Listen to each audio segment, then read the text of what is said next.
Hi everyone, a very warm welcome to today's session guys. This is your next ma'am, मैं स्वागत करती हूँ आपका हमारे अमेजिंग से चैनल पे which is 10th titans by Unacademy. So guys, carbon and compound जो कि एक्सट्रीमली इंपॉर्टेंट चैप्टर है out of all the 4 chapters. So यहाँ आज के पर्टिकुलर सेशन में हम एनसीईआरटी का लाइन बाय लाइन एक्सप्लेनेशन जो आपके मोस्ट इंपॉर्टेंट कॉन्सेप्ट्स हैं उनको समझने वाले हैं। तो आज के इस सेशन में एनसीईआरटी के स्निप्स मैंने लगाए हुए हैं, सो you can also highlight the points जब मैं आपको एक्सप्लेन करूंगी। अगर न्यू हो चैनल पे तो सब्सक्राइब कर देना एंड स्टार्ट करते हैं आज का अमेजिंग सा session with the very first thing कि about the unique nature of carbon, है ना। तो कार्बन जो है, there is a separate branch of chemistry जहाँ पे हम कार्बन कंपोस्ट कंपाउंड्स के बारे में पढ़ते हैं, व्हिच इज ऑर्गेनिक केमिस्ट्री। तो यहाँ पे आपको जो पूरी चीज दी गई है वहाँ पे यहाँ पे यही लिखा हुआ है कि जो कार्बन है ना, it is very unique in nature. क्यों? क्योंकि पहला तो उसका स्मॉल साइज यानी कि छोटा साइज होता है। कैटिनेशन प्रॉपर्टी वो शो करता है। कैटिनेशन का मतलब होता है सेल्फ लिंकेज प्रॉपर्टी, एक कार्बन दूसरे कार्बन के साथ अटैच होकर लंबी चेन बना लेता है। ठीक है। अपार्ट फ्रॉम दैट उसकी टेट्रावैलेंसी होती है। तो दीज कंपाउंड्स में have long chains of carbon, branch chains of carbon और even carbon atoms arranged in rings. ठीक है। तो कार्बन एटम जो है वो लिंक हो सकते हैं बाय सिंगल, डबल और triple bonds. Compounds of carbon जिनमें सिर्फ सिंगल बॉन्ड का लिंकेज है उसे हम सैचुरेटेड कंपाउंड्स कहते हैं। कंपाउंड्स ऑफ कार्बन जिसमें डबल या ट्रिपल बॉन्ड्स होते हैं उसे हम अनसैचुरेटेड कंपाउंड्स कहते हैं। ठीक है। यहाँ पे आपको क्या चीज दी गई है यहाँ पे आपको क्या चीज दी गई है कि कोई ऐसा एलिमेंट कैटिनेशन का जो प्रॉपर्टी एक्सटेंट से शो नहीं करता जितना कार्बन शो करता है।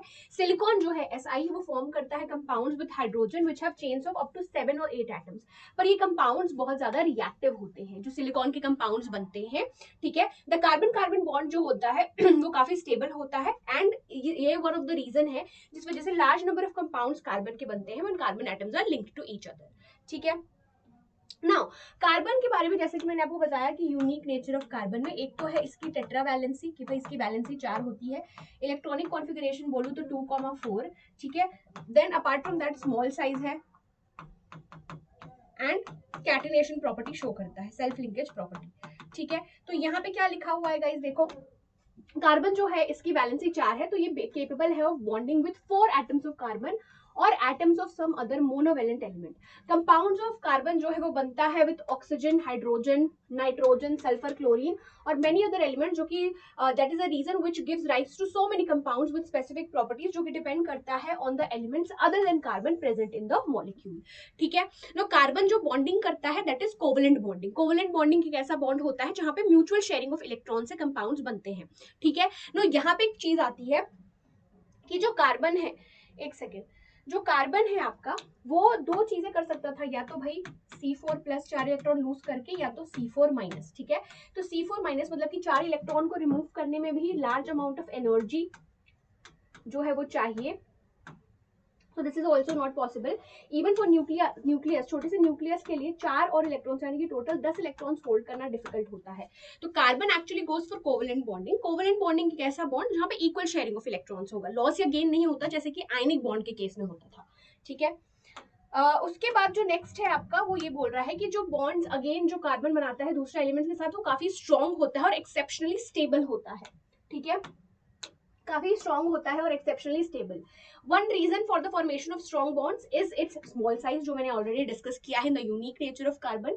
ठीक है। जो कि एनेबल करता है न्यूक्लियस को to hold the shared pair of electrons काफी स्ट्रॉन्गली, और ये bond formed by elements having bigger atoms are much weaker। और ऐसे बॉन्ड जो बड़े एटम्स बनाते हैं वो कंपैरेटिवली वीक यानी कि कमजोर होते हैं।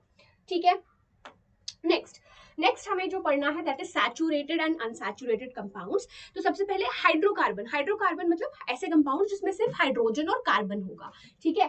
तो we have already seen the structure of methane as in like, यहाँ पे मैं अगर मैं कोवेलेंट बॉन्डिंग के बारे में थोड़ा सा आपको बता दूं, एक सेकंड, आई थिंक अगर मैंने वो स्निप, ठीक है, कोवेलेंट बॉन्डिंग के बारे में बता दूं।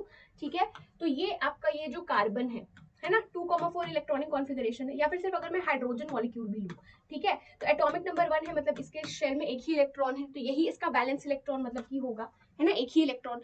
अब बेसिकली जैसे कि हाइड्रोजन है ना, हाइड्रोजन हीलियम के केस में ड्यूप्लेट रूल फॉलो होगा। ठीक है। तो एक हाइड्रोजन इधर, एक हाइड्रोजन इधर, बैलेंस इलेक्ट्रॉन्स जो है वो पार्टिसिपेट करते हैं इन बॉन्डिंग। तो यहाँ पे एक ये इस तरीके से इलेक्ट्रॉन शेयर कर लेता है, ये इस तरीके से। तो पेयर ऑफ इलेक्ट्रॉन को आप एक सिंगल लाइन से डिनोट करोगे। ठीक है। तो this is your single covalent bond. ठीक है। दोनों equal number of electrons share कर रहे हैं। और स्टेबिलिटी की हम बात करेंगे, हाइड्रोजन हीलियम के केस में it is duplet rule, in the case of others it is octet rule. ठीक है। लाइक फॉर एग्जाम्पल O2, तो ऑक्सीजन के बीच में डबल कोवेलेंट बॉन्ड है, कैसे बनेगा देखो। ऑक्सीजन जो है इसका एटॉमिक नंबर 8 है, इलेक्ट्रॉनिक कॉन्फ़िगरेशन 2,6, इसके लास्ट शेल में 6 इलेक्ट्रॉन्स, एक ऑक्सीजन यहाँ, एक ऑक्सीजन यहाँ, 1 2 3 4 5 6, 1 2 3 4 5 6, तो 1 2 3 4 5 6 7 8, ये इस तरीके से इलेक्ट्रॉन शेयर करेगा। ये वाला जो है इस तरीके से इलेक्ट्रॉन शेयर करेगा, है ना। तो दो पेयर ऑफ इलेक्ट्रॉन्स जो है वो शेयर हो रहे हैं, तो यहाँ पे ऑक्सीजन ऑक्सीजन के बीच में क्या होगा, डबल कोवेलेंट बॉन्ड। ठीक है, डबल कोवेलेंट बॉन्ड। सिमिलरली अगर मैं नाइट्रोजन के बारे में बात करूँ तो नाइट्रोजन नाइट्रोजन के बीच में ट्रिपल कोवेलेंट बॉन्ड होगा। ठीक है, अब जो नेक्स्ट हमें डिस्कस करना है is your saturated and unsaturated carbon compounds. तो यहाँ पे आपको स्ट्रक्चर दिया गया है मीथेन का, जो कि एक सैचुरेटेड कंपाउंड है। सैचुरेटेड हाइड्रोकार्बन एक ऐसा हाइड्रोकार्बन जिसमें कार्बन कार्बन के बीच में सिंगल बॉन्ड होगा। अनसैचुरेटेड मतलब कार्बन कार्बन के बीच में डबल बॉन्ड हो सकता है या तो ट्रिपल बॉन्ड हो सकता है। ठीक है, लाइक फॉर एग्जाम्पल एक कार्बन यहाँ एक कार्बन यहाँ, है ना। CH4 का अगर मैं स्ट्रक्चर बनाऊं जो एल्केन का फर्स्ट मेंबर है ना, मीथेन, राइट। तो यहाँ पे आपका देखो ये सॉरी इथेन का स्ट्रक्चर है C2H6। तो यहाँ पे अगर मैं बोलूँ तो यहाँ पे हर जो एलिमेंट है ना हाइड्रोजन, जैसे कि 2 इलेक्ट्रॉन शेयर कर रहा है, यहाँ पे भी कार्बन जो है इंडिविजुअल है उसमें 8-8 इलेक्ट्रॉन्स होगा। ठीक है, अगर मीथेन के बारे में बात करूँ which is the first member, उसका स्ट्रक्चर मैं आपको बना के बता देती हूँ। तो CH4 है ना, तो 2,4 हाइड्रोजन का 1 1 2 3 4, ये इस तरीके से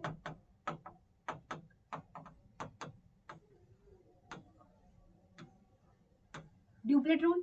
ठीक है, सेटिस्फाइड। अब कार्बन जो है वो कैसे इलेक्ट्रॉन शेयर करेगा, ये 8 इलेक्ट्रॉन इस तरीके से। ठीक है, तो यहाँ पे इसका स्ट्रक्चर इस तरीके से बनेगा, this is the structure of CH4। ठीक है, तो हाइड्रोजन का जो है ड्यूप्लेट रूल वो सेटिस्फाई हो गया, कार्बन का क्या हो गया, ऑक्टेट रूल सेटिस्फाई हो गया। ठीक है, okay. Next electron dot structure of ethene का आपको दिया गया है, जो बेसिकली आपका क्या है, that is the member of alkene family, है ना। जैसे कि अगर मैं बात करूं एल्केन का जो जनरल फॉर्मूला है वो होता है CnH2n+2। ठीक है, n की वैल्यू 1 2 पुट करके चेक करोगे। एल्कीन के केस में CnH2n, है ना। एल्काइन के केस में CnH2n-2। ठीक है, तो इसमें if you put n equals to 1 तो ये फर्स्ट मेंबर यहीं से स्टार्ट हो जाता है। यहाँ पे ये दोनों के केस में n इक्वल्स टू 2 से स्टार्ट होता है। ठीक है, एल्कीन और एल्काइन के केस में, एल्कीन में कार्बन कार्बन के बीच में डबल बॉन्ड होगा, अनसैचुरेटेड है। इस केस में आपका कार्बन कार्बन के बीच में ट्रिपल बॉन्ड होगा। ठीक है, नाउ यहाँ पे इलेक्ट्रॉन डॉट स्ट्रक्चर दिया गया है इथीन का। अगेन दिस इज इथीन का भी एक्चुअली बोल रहा है कि इसके पहले है, और इथाइन का आपको C2H2 is called ethyne. Electron dot structure can you draw, ये पूछ रहा है, तो अकॉर्डिंगली चाहे डबल बॉन्ड हो ट्रिपल बॉन्ड हो, कार्बन का ऑक्टेट रूल सेटिस्फाई होगा, हाइड्रोजन का ड्यूप्लेट रूल सेटिस्फाई होगा। ठीक है, नाउ नेक्स्ट यहाँ पे आपको मेंबर्स दिए गए हैं, जैसे कि फॉर एग्जांपल एल्केन का पहला member n equals to 1 put करूंगी तो CH4, तो ये methane, ethane, propane, butane, pentane, hexane. ठीक है, तो यहाँ पे accordingly number of carbon atoms और हाइड्रोजन जो है वो चेंज होंगे। ओके, नेक्स्ट आपका है we see both the structures have the same formula C4H10। ऐसे कंपाउंड्स जिनका आइडेंटिकल मॉलिक्यूलर फॉर्मूला होता है लेकिन स्ट्रक्चर्स अलग होते हैं, उसे हम स्ट्रक्चरल आइसोमर्स कहते हैं। ठीक है, कि सबसे पहले जब भी आप आइसोमर्स बनाओ तो आपके सिलेबस में स्ट्रक्चरल आइसोमर है तो कभी भी फॉर्मूला चेंज नहीं करना है ना। Arrangement can be different but the formula will always remain the same. ठीक है, तो यहाँ पे बोल रहे हैं addition of straight and branch carbon chain, कुछ ऐसे कंपाउंड्स हैं जो कि रिंग के फॉर्म में अरेंज होते हैं। फॉर एग्जांपल साइक्लोहेक्सेन जो कि C6H12 है, जिसका फॉलोइंग आपको स्ट्रक्चर दिया हुआ है। ठीक है, तो ब्रांच भी, रिंग्स, ये सब टाइप के कंपाउंड जो है वो कार्बन बनाता है।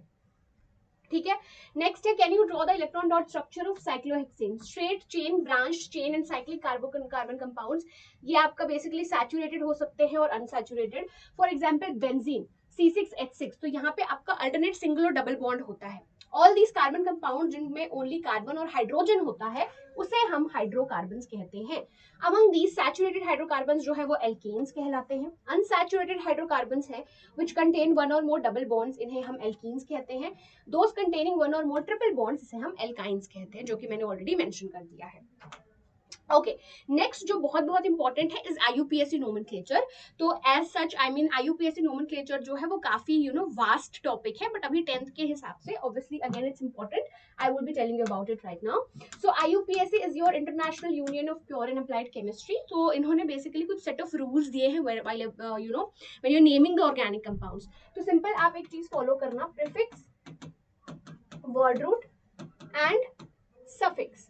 ठीक है, तो ये जो आपके जनरली हेलोजेंस होते हैं ना, हेलोजेंस होते हैं, ये बेसिकली इनका हम यूज करते हैं प्रीफिक्स, मतलब कि ये पहले लगता है। जैसे कि अगर क्लोरीन है तो क्लोरो यूज करोगे, ब्रोमीन है तो ब्रोमो यूज करोगे। ठीक है, अगर दूसरे आपके हैं alcohol, aldehyde, ketone, carboxylic acid, इसके जनरली सफिक्स यूज होते हैं। अभी अगेन अगर एक से ज्यादा फंक्शनल ग्रुप है, ऑल ऑफ दैट, एक प्रीफिक्स एक सफिक्स, वो अलग स्टोरी है। ठीक है, तो इसका आप क्या यूज करते हो, सफिक्स। जैसे कि अल्कोहल का ऑल लग जाता है, एल्डिहाइड का अल, कीटोन का ओन, कार्बोक्सिलिक एसिड का ओइक एसिड। ठीक है, अब हेट्रो एटम का मतलब क्या होता है, कार्बन और हाइड्रोजन को छोड़ के दूसरे एलिमेंट्स, उसे हम हेट्रो एटम कहते हैं। ठीक है, अकॉर्डिंगली नेमिंग करोगे। अब यहाँ पे आपको जो दिया गया है होमोलोगस सीरीज के बारे में दिया गया है, उसके पहले जैसे कि मैं आपको कुछ कंपाउंड्स का नेमिंग करके बता देती हूँ। सबसे पहले prefix word root suffix follow करना, प्रीफिक्स वर्ड रूट सफिक्स। ठीक है, हमेशा लॉन्गेस्ट कार्बन चेन सेलेक्ट करना। ठीक है, और अगर फंक्शनल ग्रुप है या फिर कोई सब्स्टिट्यूएंट है, उसको लोअर नंबर देना। मतलब कि फॉर एग्जांपल आप नंबरिंग कर रहे हो, पोजीशन तो हमेशा स्पेसिफाई करोगे ना, आप कौन सा पोजीशन पे है, डबल बॉन्ड, ट्रिपल बॉन्ड, या कोई फंक्शनल ग्रुप है तो वो कौन से पोजीशन पे है। फर्स्ट पे अगर है तो if you do not mention it, it's fine, but if it is at second position, third position, accordingly you have to mention it. ठीक है, सो जो फंक्शनल ग्रुप है ना, या फिर सब्स्टिट्यूएंट है, वो बेसिकली आपको लोअर नंबर देना। लाइक फॉर एग्जांपल एक तरफ से आप नंबरिंग कर रहे हो तो सेकंड पोजीशन पे आ रहा है, एक पे फोर्थ पोजीशन पे, तो सेकंड पोजीशन लेना है। ठीक है, कार्बन कंटेनिंग फंक्शनल ग्रुप है अगर, है ना, तो उसको हमेशा काउंट करना। जैसे कि एल्डिहाइड हो गया, कीटोन हो गया, कार्बोक्सिलिक एसिड हो गया। मैं एक बार सेशन के एंड में आपको एक वीडियो दिखा दूंगी जो मेरे चैनल पे ऑलरेडी अपलोड करा हुआ है, रिलेटेड टू IUPAC नोमेनक्लेचर। ठीक है, नो नेक्स्ट आपका होमोलोगस सीरीज के बारे में बोला गया है। होमोलोगस सीरीज बेसिकली ऐसे सीरीज ऑफ कंपाउंड्स होते हैं जिनका सेम फंक्शनल ग्रुप होता है और कॉन्जिक्यूटिव मेंबर, मतलब एक के बाद जो नेक्स्ट मेंबर आता है उनके बीच में CH2 यूनिट का डिफरेंस होता है। लाइक फॉर एग्जांपल CH4 और C2H6। हमेशा याद रखना होमोलोगस सीरीज के केस में सेम फंक्शनल ग्रुप होना बहुत इंपॉर्टेंट है। सिंस सेम फंक्शनल ग्रुप है, वही चीज लिखी है कि a series of compounds in which same functional group substitutes for hydrogen in a carbon chain is called a homologous series। ठीक है, तो यहाँ पे सेम फंक्शनल ग्रुप जैसे कि पहला CH4, दूसरा C2H6, और दोनों के बीच में CH2 यूनिट का डिफरेंस, या फिर आप कह लो 14U का डिफरेंस, है ना। सेम फंक्शनल ग्रुप है मतलब कि सिमिलर केमिकल प्रॉपर्टीज होगी। सो जो आपके होमोलोगस मेंबर्स होते हैं इनकी सिमिलर केमिकल प्रॉपर्टीज होगी, है ना, डिफरेंट फिजिकल प्रॉपर्टीज हो सकते हैं। ठीक है, क्लियर गाइज। नाउ नेक्स्ट बोल रहा है कि जैसे जैसे मॉलिक्यूलर मास बढ़ता है किसी भी होमोलोगस सीरीज में, ग्रेडेशन यानी कि चेंज इन फिजिकल प्रॉपर्टीज देखने को मिलता है, क्योंकि मेल्टिंग पॉइंट और बॉइलिंग पॉइंट जो है वो बढ़ता है जब मॉलिक्यूलर मास जो है वो इंक्रीज होता है। अदर फिजिकल प्रॉपर्टीज जैसे कि solubility in a particular solvent also show a similar gradation, but chemical property जो कि डिटरमाइन किया जाता है बाय द फंक्शनल ग्रुप, वो क्या होता है, सेम रहता है in the case of homologous series. ठीक है जी, ओके। नेक्स्ट आपको वही चीज दी गई है कि भाई होमोलोगस सीरीज के बारे में एक एक्टिविटी दी गई है। नेक्स्ट आपका नोमेनक्लेचर है which I have already explain, कि सबसे पहले identify the number of atoms in a compound. In case of a functional group it is indicated in the name of compound which is either a prefix और suffix. Prefix generally आप halogens का use करना, suffix का aldehyde, ketone, carboxylic acid में से किसी का। ठीक है, if the name of the functional group is to be given as a suffix and the suffix of the functional group begins with a vowel, then name of carbon chain को हम modify करते हैं by deleting the final e and adding the appropriate suffix. For example, 3 carbon chain with a ketone group would be named in the following manner, जैसे कि propanol. Like यहाँ पे वो क्या बोल रहा है, जैसे कि मेरे पास एक कंपाउंड है CH3COCH3, तो ये बेसिकली क्या है, मेरा कीटोन है, राइट। यहाँ पे सेकंड पोजीशन पे है तो वो आपको स्पेसिफाई करना है। मिथ इथ प्रोप कार्बन कंटेनिंग, तो प्रोपेन होना चाहिए था आइडियली, पर यहाँ पे कार्बन वो है, क्या कहते हैं, कीटोन फंक्शनल ग्रुप है ना, तो ये क्या होगा, प्रोपेन, और सेकंड पोजीशन पे तो प्रोपेन 2O या फिर 2 प्रोपेनोल, ऐसे आप उसका नाम लिखोगे। ठीक है, चलो, अगर कार्बन चेन अनसैचुरेटेड है तो जो फाइनल एन है वो बेसिकली सब्स्टिट्यूट हो जाता है बाय इन से। अगर ट्रिपल बॉन्ड है तो आइन से आप उसको रिप्लेस कर दोगे, जैसे कि 3 carbon chain with a double bond would be called propene, and अगर ट्रिपल बॉन्ड है it would be called as propyne. ठीक है, ओके तो यहाँ पे कुछ आपको और एग्जांपल्स दिए गए हैं। हमेशा पोजीशन भी आपको स्पेसिफाई करनी है। ठीक है, लाइक फॉर एग्जांपल यहाँ से नंबरिंग करूंगी 1 2 3, है ना, तो क्या आएगा, 1 क्लोरोप्रोपेन या फिर क्लोरोप्रोपेन लिख लो, है ना, क्लोरीन है मतलब कि वो एज अ प्रीफिक्स यूज होगा। ठीक है, नेक्स्ट आपका है 1 2 3, है ना, तो क्या होगा, ये प्रोपेनॉल, है ना फर्स्ट पोजीशन पे। तो ये आपको एग्जांपल्स दिए गए हैं। लाइक फॉर एग्जांपल एक और देखो, सफिक्स इन एल्कीन है यहाँ पे, तो यहाँ से 1 2 3, तो प्रोपीन या प्रोप 1 इन। ठीक है, ओके। नेक्स्ट जो बहुत इंपॉर्टेंट है, the chemical properties of carbon compound, जहाँ पे सबसे पहले आपको बोला गया है कंबर्शन रिएक्शन के बारे में। तो carbon in its allotropic form होगी, बेसिकली बर्न होता है with oxygen to give carbon dioxide along with the release of heat and light. Most of the carbon compound जो है लार्ज अमाउंट ऑफ हीट और लाइट देते हैं on burning. जैसे कि यहाँ पे ये आपका मीथेन CH3CH2OH का रिएक्शन O2 के साथ, तो CO2H2O and heat and light. ठीक है, तो यहाँ पे अगर अगेन फ्लेम कंपैरिजन बोला है बिटवीन सैचुरेटेड एंड अनसैचुरेटेड, तो सैचुरेटेड में यू हैव क्लीन फ्लेम, उस केस में in the case of unsaturated है ना सूट प्रोड्यूस होता है ब्लैक पाउडरी सब्सटेंस। ठीक है, ओके। ये ब्लू फ्लेम और उसके सूट के बारे में बोला है, तो इससे ये जो स्टेप लगा हुआ है ना, इसके पहले वाला एक्टिविटी उससे ही रिलेटेड है कि भाई सैचुरेटेड कार्बन जो है ना वो जनरली क्लीन फ्लेम देते हैं, जबकि अनसैचुरेटेड होते हैं वो येलो फ्लेम देते हैं लॉट ऑफ ब्लैक स्मोक के साथ, विच रिजल्ट्स इन अ सूटी deposit on the metal plate. ठीक है, जो कि लिमिट करता है supply of air, which results in incomplete combustion. Gas या केरोसिन जो हम घर पे यूज करते हैं उनमें इनलेट्स होते हैं एयर के लिए, ताकि सफिशिएंटली ऑक्सीजन रिच कंबशन हो सके और सूट इतना प्रोड्यूस ना हो। ठीक है जी, नेक्स्ट रिएक्शन है आपका इंपॉर्टेंट इथेनॉल का reaction. Alkaline KMnO4 acidified K2Cr2O7 के साथ, तो ये इथेनॉल से क्या बनता है, इथेनोइक एसिड बनता है। तो दीज सब्सटेंसेस, ये जो लिखा है, these are oxidising agents. Alkaline KMnO4 या acidified K2Cr2O7 are oxidising alcohols to acids, that is adding oxygen to the starting material, they are known as oxidising agent. तो ethanol से क्या बन रहा है, इथेनोइक एसिड। ठीक है, ओके एवरीवन, हाँ जी। नेक्स्ट एडिशन रिएक्शन, जिसे हम हाइड्रोजनेशन भी कहते हैं, तो ये जनरली आपके अनसैचुरेटेड कंपाउंड्स देते हैं कि भाई यहाँ पे देखो एल्कीन से एल्केन में कन्वर्ट हो रहा है, तो this is your hydrogenation, addition of hydrogen in the presence of nickel, palladium या प्लैटिनम। तो you must have seen advertisements stating that some vegetable oils are healthy, animal fats जिनमें saturated fatty acids होता है are said to be harmful for health. तो जो oils containing unsaturated fatty acids should be chosen for cooking. ठीक है, चलिए substitution reaction, ये basically आपके एल्केन्स शो करते हैं, है ना, in the presence of sunlight. तो however in the presence of sunlight chlorine जो है वो एड होता है and to hydrocarbons, and it is a very fast reaction. Chlorine जो है वो रिप्लेस करता है हाइड्रोजन को एक एक करके। It is called a substitution reaction because one type of atom और group of atoms take place of another. जैसे कि यहाँ पे CH4 हमने मीथेन लिया, Cl2, फिर CH3Cl प्लस HCl, ठीक है, फिर नेक्स्ट में CH2Cl2 प्लस HCl, वैसे बनेगा। ठीक है, जैसे कि यहाँ पे Cl2 CH2 Cl2 plus HCl, फिर दूसरे बार में CH2 Cl2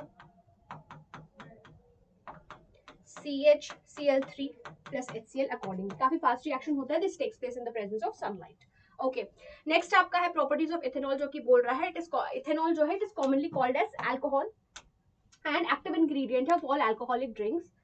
ठीक है, because it is a good solvent, ये यूज होता है in medicine such as tincture of iodine हो गया, आपका कफ सिरप हो गया और मेनी टॉनिक्स। इथेनॉल जो है वो पानी में भी घुल सकता है इन ऑल प्रोपोर्शन।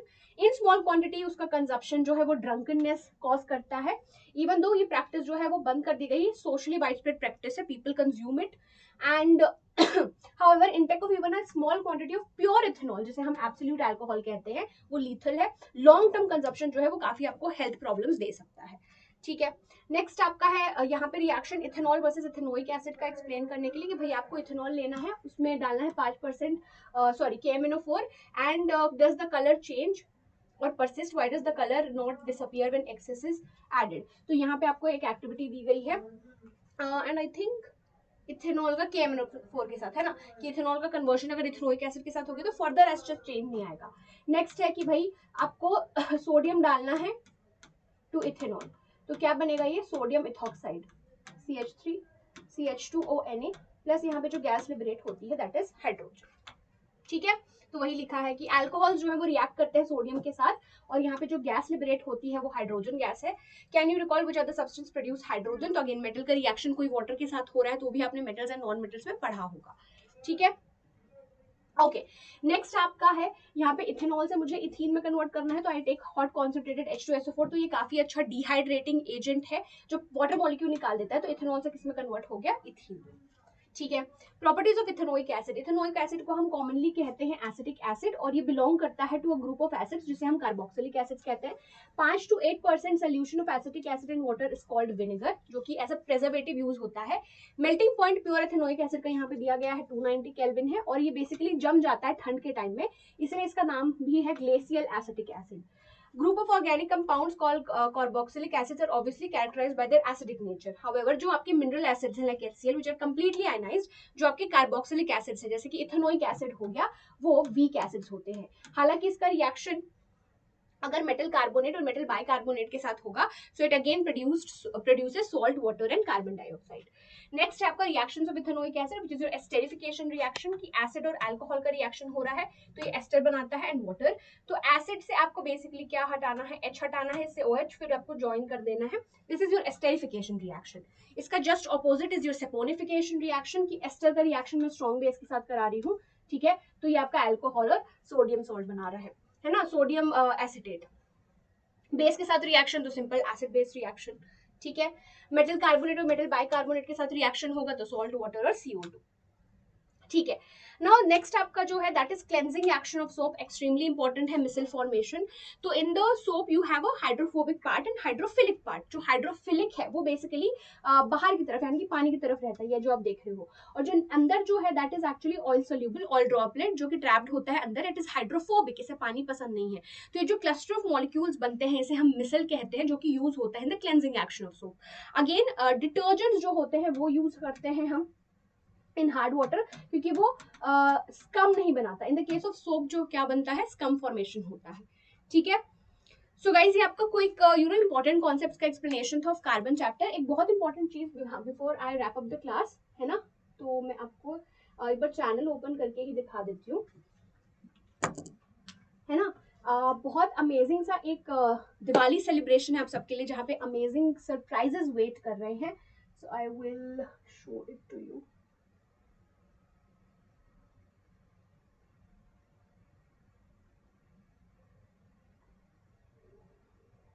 ये ठीक है, so if I click here, ये आप देखो, ये जो एक लगा हुआ है somethings about to explore, so it is very very important that you please click on notify me and register. आप रजिस्टर कर सकते हो और आप लॉटरी जीत सकते हो, and all of you can definitely get a chance to win an iPhone and amazing gifts. और भाई इतने अमेजिंग गिफ्ट्स अनअकैडमी अपने बच्चों के लिए लेके आया है, so you should definitely grab this opportunity.